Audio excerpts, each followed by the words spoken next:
আমারে মৃত্যুর হুমকি দেখাইছে।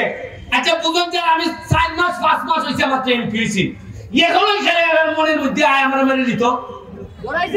যদি আমি মাল খাইতাম, যদি বালুর ব্যবসায়ী আমাদের সাথে লাইন করতাম, এরা আমার মাসে মাসে দিল না। এরাও আমি যদি গাছ কাটাত কই না খাবেন গা, আরে আমি কিছু দেখতাম না, ভাত লাগার আমার কত দিব জানেন নি আপনি? আর বালু যদি বল যে আরে না কিছু গাড়ি ঘোড়া তো আইবো যাইবই, কত কেড়ে মাত্র 2 লাখ 5 লাখ দিব মাসে না সপ্তাহ। বড় আমি যে বিরুদ্ধে বল, এরা এই 2 লাখ মনে অন্য খাইতে নিতে লাইছে, এরা হাতাইয়া আমি তো তার ভাই না কুরান দে খিলাইতে আমার বিরুদ্ধে দেয়। আপনি দেখুন আপনারা এত মানুষ, আপনারা বাজারে আমার লাগে দাঁড়াই আমার বন্ধন করছেন।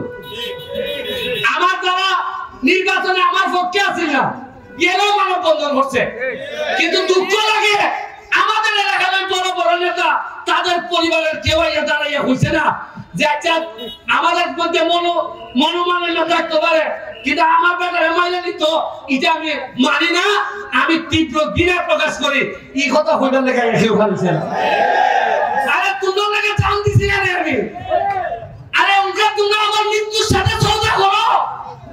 আরে খালি তো ঘৃণা প্রকাশ করতে হয়। ঘরে সাধারণ মানুষ আর নেতা হল অনেকে, এরা আইয়া খালিতে এরা লজ্জা লাগে। আমি তো মানুষের খেয়ে ভয় যারা আইছে না এরাও এটার সাথে জড়িত কিনাও খাইল বাচ্চা আমার খাইল, সে তো নৌকার আমার বিরোধিতা হচ্ছে। কিন্তু আমি যখন বিপদে পড়ছি, আমার মৃত্যুর কথা কইছে, তখন সে অসুস্থ অবস্থায় দাঁড়াই দিছি। আরে লিয়াকত হাসান টাইম দাঁড়াইছ